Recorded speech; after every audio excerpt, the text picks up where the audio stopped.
భూమి ఎంత దారుణమైన పరిస్థితిలో ఉందో అర్థం చేసుకోవడానికి మనం సైంటిస్ట్ లవర్స్న అవసరమే లేదు. త్రాగునీరు, సముద్రాలు, అడవులు ఇలా అన్నీ పాడైపోయాయి. పరిస్థితి ఇలా కొనసాగితే భూమి పూర్తిగా నాశనం అయిపోతుందా అనే సందేహం రాకమానదు. పరిస్థితి ఇలానే కొనసాగితే భూమి అంతా నాశనం అయిపోతుందనే సందేహం రాకమానదు. కానీ బైబిల్లోని కొన్ని సంఘటనలు, కొన్ని అధ్యాయాలు చూసినట్లయితే ఆ విధంగా జరగదని బైబిల్ చెబుతుంది. మన గృహం భూగ్రహం అనే కార్యక్రమానికి స్వాగతం. బైబిల్లో భూమికి చాలా ప్రాముఖ్యత ఉంది. దేవుడు సృష్టించిన భూమి మానవులకు బహుమతిగా ఇచ్చారు. మరియు దేవుని ప్రజలు ఆ భూమిలో నివసించాలని దేవుని కోరిక. అయితే భూగ్రహం మీద సహజ వనరులన్నీ విచక్షణారహితంగా దోపిడీకి గురవుతున్నాయి. ఇందుకు ఆర్థిక, వాణిజ్య, ఉత్పాదక రంగాల్లో మనం ముందు చూపు లేకుండా వ్యవహరించడం వల్లనే, తక్షణ లాభార్జనకు అధిక ప్రాధాన్యం ఇవ్వడం వల్లనే ఇటువంటి అనర్థాలు జరుగుతున్నాయి. సహజ వనరులు అదృశ్యం కావడం వలన వాటిని ఆశ్రయించి మనుగడ సాగించే వైవిధ్యం గల జీవకోటి అంతరించిపోతుంది.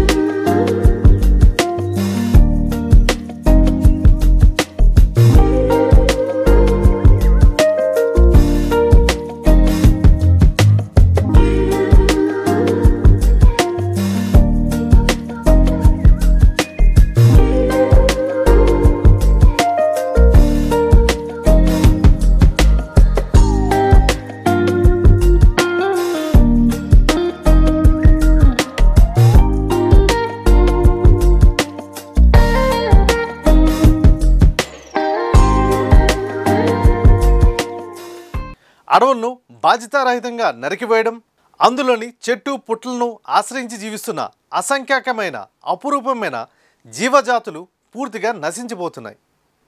దీనివల్ల భావి తరాల వారికి అందించవలసిన జీవ సంపద అందకుండా పోతుంది.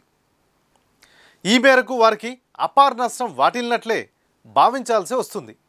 ఇలాగ సమూలంగా నశించిపోతున్న జీవరాశులు కేవలం మానవుల ఆహార అవసరాలను తీర్చేవి మాత్రమే కాకుండా అరుదైన ఔషధాల తయారీకి ఉపయుక్తమైనవి, ఇతరత్ర ఎన్నో మేలులు చేయగలిగినవి కావచ్చు. అలాగే వివిధ జీవజాతులు, జన్యువులు భవిష్యత్తులో మానవ అవసరాలను తీర్చడానికి, పర్యావరణ సమస్యలను నియంత్రించడానికి ఉపకరించవచ్చును. కానీ ముందు చూపు లేకుండా మనం సాగించే ఈ భూ వనరుల విధ్వంసం వలన అలాంటి అపురూపమైన జీవులన్నీ నాశనమైపోతున్నాయి. ఇలా నశించిపోతున్న జీవరాశులను కేవలం మానవులకు ఉపయుక్తమైన వనరులుగా మాత్రమే కాకుండా సృష్టిలోని, దేవుని దృష్టిలోని వాటికి ఒక విశిష్టమైన స్థానం ఉందని మనం గుర్తించాలి, గౌరవించాలి, వాటిని రక్షించాలి.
ప్రతి సంవత్సరము వేలాది వృక్షజాతులు, జంతుజాతులు భూతలం నుండి అదృశ్యమవుతున్నాయి.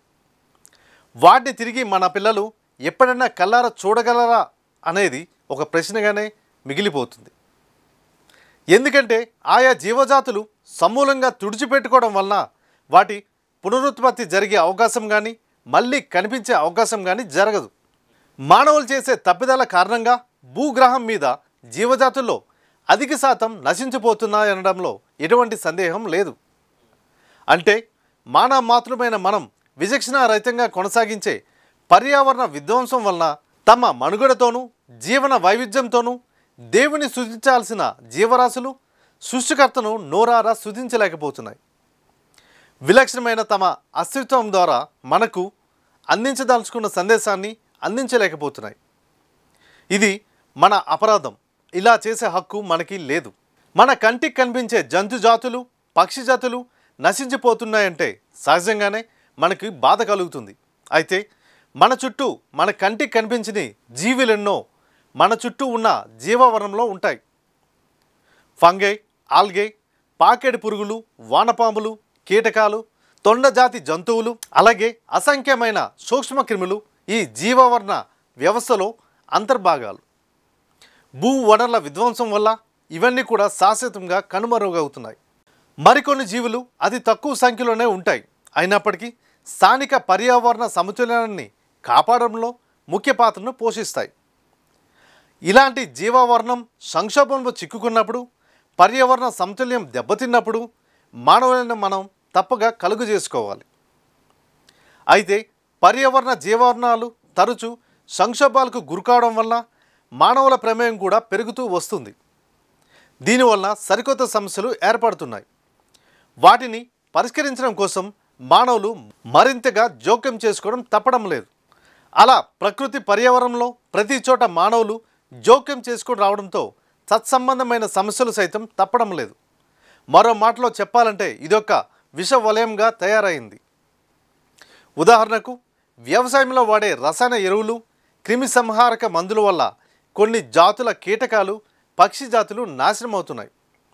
ఇలా నాశనమవుతున్న కీటకాలు, పక్షుల స్థానాన్ని భర్తీ చేయడానికి మానవులు సరికొత్త సాంకేతిక విధానాలను ప్రవేశపెట్టవలసి వస్తుంది. దీనివల్ల కొత్త సమస్యలు తలెత్తుతున్నాయి.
ఇలా మానవ ప్రమేయం వలన తలెత్తుతున్న సరికొత్త సమస్యలను పరిష్కరించడానికి శాస్త్రవేత్తలు, ఇంజనీర్లు చేస్తున్న కృషిని మనం ప్రత్యేకంగా అభినందించాలి.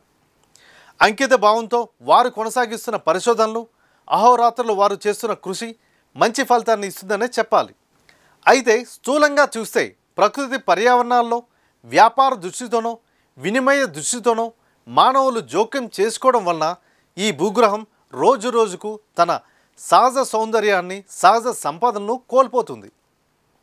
సాంకేతిక రంగం, విస్తృతమైన వినిమయ వస్తువుల ఉత్పత్తి గణనీయంగా పెరిగే కొద్దీ అదే నిష్పత్తిలో భూగ్రహ లావణ్యం వసివాడిపోతుంది. సహజ వనరులు క్షీణించిపోతున్నాయి. ఇలా నశించిపోతున్న ప్రకృతి సహజ సౌందర్యానికి ప్రత్యామ్నాయం లేదు. అయినా మనకున్న శాస్త్ర సాంకేతిక పరిజ్ఞానంతో గతించిన ప్రకృతి సౌందర్యానికి దీటైన ప్రత్యామ్నాయాలను సృష్టించగలమని భావిస్తున్నాం. కానీ అది ఎప్పటికీ సాధ్యం కాదు.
సాధారణంగా ఒక ప్రాంతంలో భారీ పరిశ్రమలు పెట్టినప్పుడు కానీ ఆనకట్టలు కట్టినప్పుడు కానీ దాని ప్రభావం నేల మీద, నీటి మీద, గాలి మీద ఎంతవరకు పడుతుందనని అధ్యయనం చేస్తాం. కానీ అక్కడ పర్యావరణంలో జీవావరణం ఎలా అస్తవ్యస్తం అవుతుందో, జీవ వైవిధ్యం ఏ విధంగా నశించిపోతుందో పట్టించుకోము.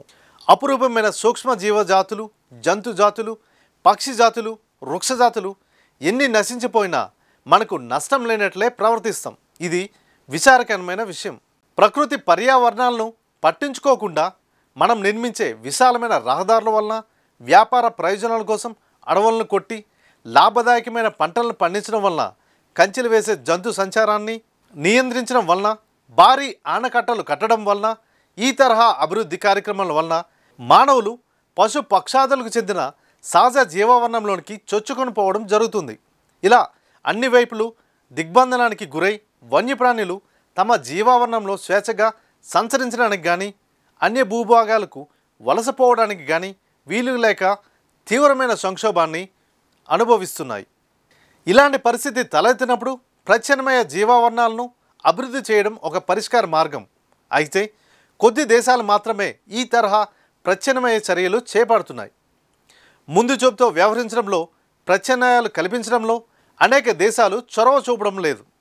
అలాగే కొన్ని జాతుల జంతువులను వ్యాపార ప్రయోజనాల కోసం వినియోగించుకునే సందర్భంలో ఆయా జీవుల సంఖ్య క్షీణించకుండా జీవావరణ సమతుల్యం తారుమారు కాకుండా తగిన చర్యలు చేపట్టాలి. వాటి పునరుత్పత్తి విధానాన్ని అధ్యయనం చేసి ఆయా జాతులు క్రమంగా నిరాటకంగా అభివృద్ధి చెందేటట్టు అన్ని చర్యలు చేపట్టాలి. అదేవిధంగా పర్యావరణ సమతుల్యాన్ని కూడా మనం కాపాడాలి. భూగ్రహం మీద పర్యావరణ వ్యవస్థలను కాపాడుకోవాలంటే ఎంతో ముందు చూపు కావాలి, దార్శికత ఉండాలి. సత్వర లాభార్జన కోసం, సునాయాసంగా సంపాదించే సంపదల కోసం ప్రాకులాడేవారు పర్యావరణ వ్యవస్థల పరిరక్షణను పట్టించుకోరు. ఎందుకంటే వారికి స్వలాభాపేక్ష తప్ప ముందు చూపు ఉండదు. పర్యావరణం జీవనం చేత వర్ధిల్లాలనే దార్శికత వారిలో కనిపించదు. ఇక్కడ వారు గమనించని యథార్థం ఏంటంటే, స్వలాభం కోసం పర్యావరణ భద్రతను పణంగా పెట్టి సహజ వనరుల విధ్వంసానికి వడిగట్టడం వలన వారికి చేకూరే ఆర్థిక లాభం కంటే పర్యావరణ జీవరాశులకు జరిగే నష్టం ఎంతో ఎక్కువ. దానివలన తరతరాలు మానవులు శాశ్వతంగా నష్టపోతారు. భూతలం మీద ఒక ప్రాంతంలో ఒక జాతి జంతువులు కానీ, పక్షులు కానీ, ఇతర జీవరాశులు కానీ సమూలంగా నశించిపోయాయి అంటే ప్రకృతి పర్యావరణాలకు, మానవ జాతికి జరిగే నష్టం ఎంతదంటే అందుకు మనం ఎలాంటి మూల్యం చెల్లించబోతున్నామో అంచనా వేయడం కూడా కష్టసాధ్యమవుతుంది.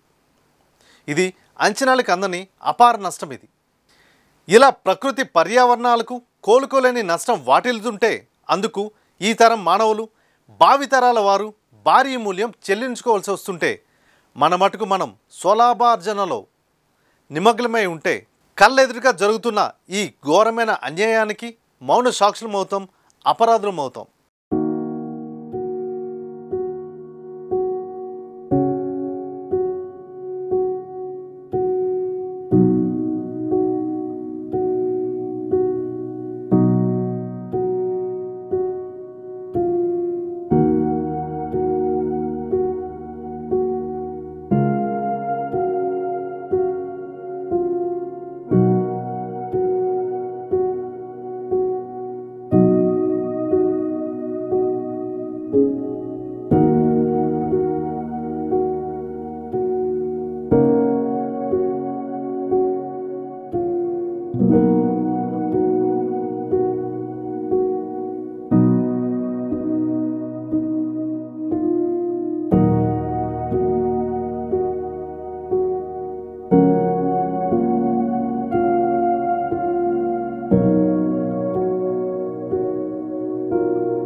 కొన్ని చోట్ల సహజ అరణ్యాలను కొట్టివేసి ఏకజాతి వృక్షాలను ఎంత విస్తృతంగా పెంచినా సరే జీవ వైవిధ్యానికి తీవ్రమైన నష్టం జరుగుతూనే ఉంది. ఎందుకంటే కొత్తగా నాటే ఏకజాతి మొక్కలను ఆశ్రయించి సహజ అరణ్యంలో మాదిరి అసంఖ్యమైన జీవులు మనుగడ సాగించలేవు. కనుక క్రమక్రమంగా అవి నశించిపోతాయి. జీవవర్ణం ఆ మేరకు క్షీణించిపోతుంది. అదేవిధంగా చిత్తడి నేలలను వ్యవసాయ క్షేత్రాలుగా మలచడం వలన కూడా గతంలో వాటిని ఆశ్రయించి వృద్ధి చెందిన జీవరాశులన్నీ నాశనం అవుతాయి. అలాగే తీరభూముల్లో పెరిగే మడ అడవులు కూడా కనుమరుగు కావడంలో వాటిని ఆశ్రయించి జీవవర్ణం వైవిధ్యం గల జీవరాశులు సైతం అదృశ్యమవుతున్నాయి. ఇవన్నీ ఆందోళన కలిగించే తీవ్రమైన సమస్యలు, పర్యావరణ సమతుల్యానికి పొంచి ఉన్న ప్రమాదాలు. ఇకపోతే భూగ్రహం మీద అత్యంత విస్తారమైన జలనిధి సముద్రం. ఇందులో ఉన్న కోట్లాను కోట్ల జీవరాశుల్లో మన మెరుగని ప్రాణులు అసంఖ్యమైనవి. అలాంటి సముద్ర జలచరాలలో అనేక జీవజాతులు నేడు నాశనమయ్యే ప్రమాదాన్ని ఎదుర్కొంటున్నాయి. అలాగే ప్రపంచంలోని అధిక శాతం ప్రజలకు పోషకాహారాన్ని అందిస్తున్న అపారమైన మత్స్య సంపద కూడా నేడు సముద్ర నదుల్లో, సరస్సుల్లో విచ్చలవిడిగా కొనసాగుతున్న చేపల వేట కారణంగా గణనీయంగా తగ్గిపోవడమే కాకుండా కొన్ని జాతుల చేపలు అంతరించిపోతున్నాయి. అదేవిధంగా మనకు లాభదాయకమైన చేపలను వేటాడే క్రమంలో చేపలకు ఆహారమయ్యే ఇతర జీవరాశులను సైతం నాశనం చేయడం ద్వారా జలచరాల ఆహార చక్రానికి అంతరాయం కలిగిస్తూ వాటి మనుగడనే ప్రశ్నార్థకరం చేస్తున్నాం. ఉదాహరణకు విచక్షణారహితంగా మనం కొనసాగించే వేట వలన ప్లాంక్టన్ అనే చిన్న జాతి జలచరాలు నశించిపోతున్నాయి. నిజానికి ఇవి సముద్ర చరాల ఆహార చక్రంలో అత్యంత ప్రధానమైనవి. మనకు ఆహారంగా ఉపయోగపడే చేపలు ఈ జలచరాల మీదనే ఆధారపడి జీవిస్తాయి. అంటే మనం ఏ చేపల కోసమైతే వేటాడుతున్నామో ఆ చేపలకు అవసరమైన ఆహారాన్ని ధ్వంసం చేయడం ద్వారా కూడా తీవ్రమైన సంక్షోభాన్ని సృష్టిస్తున్నాం. ఉష్ణ మండల సముద్రాల్లోనూ, ఉష్ణ మండల సమీప సముద్రాల్లోనూ, జల అంతర్భాగంలోని తీర ప్రాంతంలో వెంబడి కోరాల్ పొదలు ఉంటాయి. ఇవి భూతలం మీద మనకు కనిపించే కీకారణ్యాలు వంటివి. వేల కిలోమీటర్ల విస్తరంలో ఇవి ఉంటాయి. ఈ పొదలను ఆశ్రయించి లక్షలాది జీవరాశులు మనుగడ సాగిస్తుంటాయి. పలు రకాల చేపలు, పీతలు, నత్తలు, స్పాంజిలు అనబడే ఒక రకం ప్రాణులు, ఆల్గే అనబడే నాచు మొక్కలు, ఇలా లక్షలాది చిన్న పెద్ద సముద్ర జీవులు ఈ కోరల్ పొదల్లోనే జీవనం సాగిస్తూ ఉంటాయి. అయితే ప్రపంచంలోని అనేక ప్రాంతాల్లో నిన్నటి వరకు జీవవర్ణాలుగా వర్ధిల్లిన కోరల్ పొదలు నేడు పూర్తిగా శిథిలమై నిర్జీవ నిలయాలుగా మారిపోయాయి. మరికొన్ని కొన ఊపిరితో కొట్టిమిట్టాడుతున్నాయి. ఇక్కడ మనకు ఎదురయ్యే కీలకమైన ప్రశ్న ఏమిటంటే, సముద్ర గర్భంలో విలసిల్లే అద్భుత ప్రపంచాన్ని జలాంతర శ్మశానంగా మార్చింది ఎవరు? ఈ ఎవరనే ప్రశ్నకు జవాబు చెప్పుకోవాలంటే ఏ కారణాల వల్ల కోరల్ ప్రపంచ జలాంతర మరుభూమిగా మారుతుందో మనం తెలుసుకోవాలి.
కోరల్ ప్రపంచం మోడువారిపోవడానికి, సముద్ర ప్రాణులు సమాధిగా మారడానికి ప్రధాన కారణం కాలుష్యం.